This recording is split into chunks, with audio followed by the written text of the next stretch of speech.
Breaking news చూస్తున్నాం. కాశ్మీర్లో మృత్యు ఘోష నెలకొంది. వరుస క్లౌడ్ బరస్ట్లతో ప్రజల్లో భయాందోళన నెలకొంది.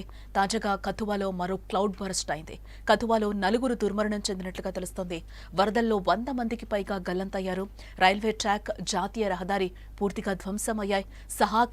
సహాయక చర్యలను అధికారులు అందిస్తున్నట్లుగా కూడా మనకి తెలుస్తోంది. ఒకవైపు ఆకట్టుకునే అందాలు, మరోవైపు ఉగ్రవాదుల కుట్రలు వెరసి భూతల స్వర్గంగా పేరు పొందిన జమ్మూ కాశ్మీర్ ఇప్పుడు క్లౌడ్ బరస్ట్లతో కకావికలమైపోతోంది. వరుస విషాదాలతో అక్కడి ప్రజలు భయం కుప్పిట్లో బతుకుతున్నారు. వరదలు, కొండచర్యలు విరిగిపడడంతో కాశ్మీర్లోయ శోకసంద్రంలో మునిగిపోయింది. కళ్లెదుటే జనం కొట్టుకుపోతుంటే సహాయక బృందాలకు సైతం ఏం పాలుపోలేని పరిస్థితి. ప్రస్తుతం జమ్మూ కాశ్మీర్ లోయలో విషాదాలు వెంటాడుతున్నాయి. క్లౌడ్ బరస్ట్లు అక్కడి ప్రజల పాలిట మృత్యువులా మారాయని చెప్పుకోవచ్చు. గడిచిన కొద్ది రోజులుగా కురుస్తున్న భారీ వర్షాలకు తోడు వరుస క్లౌడ్ బరస్ట్లు లోయలోని ప్రజలను భయాందోళనకు గురి చేస్తున్నాయి. క్లౌడ్ బరస్ట్లంటే కొన్నిసార్లు మేఘాలు ఒకేసారి కుప్పలుగా ఒకే చోట భారీ వర్షం కురిపిస్తాయి. దీన్ని క్లౌడ్ బరస్ట్ అంటాం. ఈ క్లౌడ్ బరస్ట్ ఏ విధంగా కురుస్తుందో కూడా ఒకసారి విజువల్లో మనం చూసే ప్రయత్నం కూడా చేద్దాం. ఒక్కసారి కుంభవృష్టి ఏదో మేఘం విరిగి పడినట్లుగా అక్కడ క్లౌడ్ బరస్ట్ ఏ విధంగా జరుగుతుందో కూడా మనం చూడొచ్చు. ఒక్కసారిగా పైనుంచి ఎవరో పోస్తున్నట్టు ఒక ధారలాగా కురుస్తుంది. దీన్నే మనం క్లౌడ్ బరస్ట్ అంటూ ఉంటాం. ఈ క్లౌడ్ బరస్ట్కి అయితే మొత్తం ఊర్లు కొట్టుకుపోతున్న పరిస్థితులు అయితే మనకు కనిపిస్తున్నాయి. దీనివల్ల కొండ చర్యలు విరిగిపడ్డం వంటివి జరుగుతూ ఉంటాయి. ఇప్పుడు కాశ్మీర్లో సరిగ్గా ఇదే జరిగిందని కూడా చెప్పుకోవచ్చు. దీనివల్ల వేల ఎకరాల పంట భూములు అలాగే వందలాది ఇళ్లు, ఆస్తులు కూడా ధ్వంసమైనట్లుగా మనకి తెలుస్తోంది. గురువారం కిస్తువార్లోని చషోటి గ్రామంలో క్లౌడ్ బరస్ట్ సంభవించింది. ఈ దుర్ఘటనలో దాదాపుగా 60 మందికి పైగా ప్రాణాలు కోల్పోయారు. ఈ ఘటన నుంచి ఇంకా తేరుకోకముందే శనివారం, ఆదివారం కథువా జిల్లాలో జంగ్లోట్లో మరో క్లౌడ్ బరస్ట్ సంభవించింది. ఈ ఘటనలో 4 ప్రాణాలు కోల్పోగా మరికొంతమంది గాయపడినట్లుగా తెలుస్తోంది. క్లౌడ్ బరస్ట్ల కారణంగా రైల్వే ట్రాక్, జాతీయ రహదారి, పోలీస్ స్టేషన్లన్నీ కూడా పూర్తిగా ధ్వంసమయ్యాయి. మనం చూడొచ్చు కథువా జిల్లా మొత్తం ఎంత అందవిహీనంగా తయారైందో. అక్కడ ఇంకా శిథిలాల కింద కూడా ఇంకా మృతదేహాలు లభ్యమయ్యే అవకాశం ఉందంటున్నారు. పూర్తిగా రైల్వే ట్రాక్స్ కూడా అక్కడ దెబ్బతిన్న పరిస్థితులు కనిపిస్తున్నాయి. రోడ్డు రవాణా కూడా నిలిచిపోయినట్లుగా కూడా మనకు తెలుస్తోంది. క్లౌడ్ బరస్ట్లు, కొండ చర్యలు విరిగి పడటంతో జమ్మూ శ్రీనగర్ జాతీయ రహదారి మొత్తం కూడా మూసుకుపోయినట్లుగా తెలుస్తోంది. రోడ్డుకి ఇరువైపులా కూడా వాహనాలు ఎక్కడికక్కడ నిలిచిపోయాయి. ఇళ్లలోకి వరద నీరు కూడా భారీగా చేరుకుందని చెప్పొచ్చు. ఇప్పుడు మనం ఒక బాక్స్ లో విజువల్ కూడా చూస్తున్నాం. ఎంత మేర వరద నీరు ఆ క్లౌడ్ బరస్ట్ కి ఇంట్లోకి వచ్చి చేరిందో కూడా మనకి కనిపిస్తోంది. ఆ ఇంట్లో వాళ్ళకి ఏం పాలుపోక కూడా అక్కడ కనిపిస్తుందని చెప్పుకోవచ్చు. కేంద్ర ప్రభుత్వం కూడా ఈ ఘటనలపై ఎప్పటికప్పుడు సమీక్షను కూడా నిర్వహిస్తూ వస్తోంది.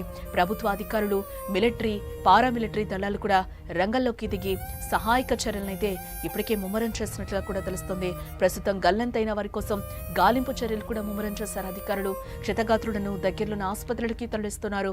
లోయలో ఇంకా భారీ వర్షాలు కురిసే అవకాశం ఉందని వాతావరణ శాఖ చెప్తోంది. దీంతో ఆయా ప్రాంతాల ప్రజలు అప్రమత్తంగా ఉండాలి అంటూ కూడా అధికారులు చెప్తున్నారు. ఈ ఘటనలో మృతుల సంఖ్య మరింత పెరిగే అవకాశం ఉందంటూ కూడా అధికారులు చెప్తున్నారు. సాధారణంగా మేఘాల నుంచి వర్షం భూమి మీదకు చిన్న చినుకులుగా కురుస్తూ ఉంటుంది. కానీ క్లౌడ్ బరస్ట్ అంటే ఒకేసారి మేఘాల నుంచి భారీ మొత్తంలో నీరు భూమి మీదకు కుంభవృష్టిగా పడుతూ ఉంటుంది. ఈ దృశ్యాలని మనం క్లౌడ్ బరస్ట్ సంభవించినప్పుడు ఎలా ఉంటుందో కూడా చూపిస్తూ ఉన్నాయి. ఆ విజువల్స్ లో కూడా మనం చూడొచ్చు. క్లౌడ్ బరస్ట్ అంటే ఏంటో మనం విన్నాం కానీ చూసింది ఎప్పుడూ లేదు. ఆ విజువల్లో కూడా మనం చూడొచ్చు క్లియర్ గా క్లౌడ్ బరస్ట్ అంటే ఏ విధంగా ఉంటుంది, క్లౌడ్ బరస్ట్ వస్తే ఎలాంటి విస్ఫోటనాలు జరుగుతాయి, ఊర్లే కొట్టుకుపోతున్న పరిస్థితులు, ఎక్కడికక్కడ భవనాలు కూడా శిథిలమైపోతున్న పరిస్థితులు కనిపిస్తున్నాయి. క్లౌడ్ బరస్ట్ అనేది హఠాత్తుగా అసాధారణంగా భారీ వర్షం కురిసే ప్రక్రియగా కూడా భావిస్తూ ఉంటాం. ఇది ఒక చిన్న ప్రాంతంలో మాత్రమే జరుగుతుంది. గంటకు 100 మిల్లీమీటర్ల కంటే ఎక్కువ వర్షపాతం నమోదైతే దాన్ని క్లౌడ్ బరస్ట్ అంటూ ఉంటారు. ఇది కొండ ప్రాంతాల్లో ఎక్కువగా జరుగుతూ ఉంటుంది. ఎందుకంటే అక్కడ మేఘాలు కొండలతో అడ్డుపడటం వల్ల ఒకే చోట నీరు నిలిచిపోయి ఒక్కసారిగా వర్షం కురుస్తుంది.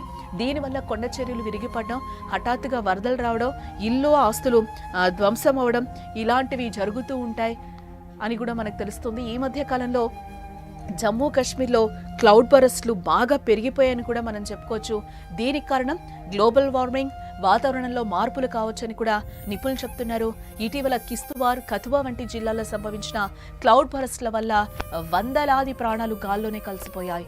ఈ విపత్తులు పర్వత ప్రాంతాల్లో ప్రజలకు పెను ముప్పుగా మారాయని కూడా చెప్పొచ్చు. ఎందుకంటే వరుసగా మనం చూస్తున్నాం ఈ క్లౌడ్ బరస్ట్లు ఏ విధంగా గ్రామాల్ని తుడిచిపెట్టేస్తున్నాయో కూడా మనకి క్లియర్గా కనిపిస్తుంది. క్లౌడ్ బరస్ట్లు రానున్న రోజుల్లో మరింత ఆందోళన కలిగించే అంశంగా మారే అవకాశం కూడా ఉందని నిపుణులు చెప్తున్నారు. ప్రజలు ఈ విపత్తుల పట్ల జాగ్రత్తగా ఉండాలని, సురక్షిత ప్రాంతాలకి వెళ్లిపోవాలి అంటూ కూడా అధికారులు సూచిస్తున్నారు.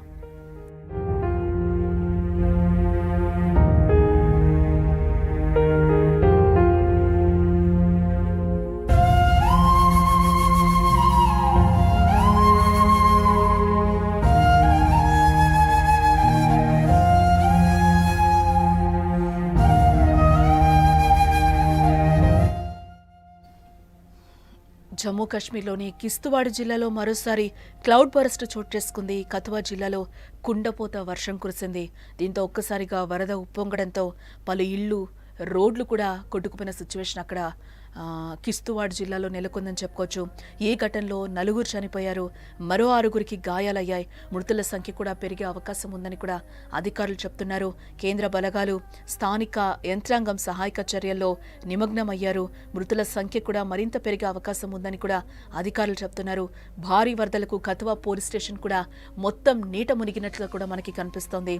ఇప్పటి వరకు 4 మృతదేహాలను వెలికితీశామని, మరో 6 గాయపడిన స్థితిలో రక్షించి ఆసుపత్రికి తరలిస్తున్నామని కూడా అధికారులు చెప్తున్నారు. భారీ వర్షాల కారణంగా చాలా జలాశయాల్లో నీటి మట్టం కూడా గణనీయంగా పెరిగింది. అలాగే ఉజ్జు నది ప్రమాద స్థాయికి దగ్గరగా ప్రవహిస్తోందని కూడా అధికారులు చెప్తున్నారు. జిల్లా యంత్రాంగం పరిస్థితిని నిశితంగా గమనిస్తోంది. ప్రజలు తమ భద్రత కోసం నీటి వనరులకు దూరంగా ఉండాలని కూడా అధికారులు హెచ్చరిస్తున్నారు. కాగా 2 రోజుల క్రితం క్లౌడ్ బరస్ట్తో 60 మందికి పైగా చనిపోయిన విషయం మనకు తెలిసిందే.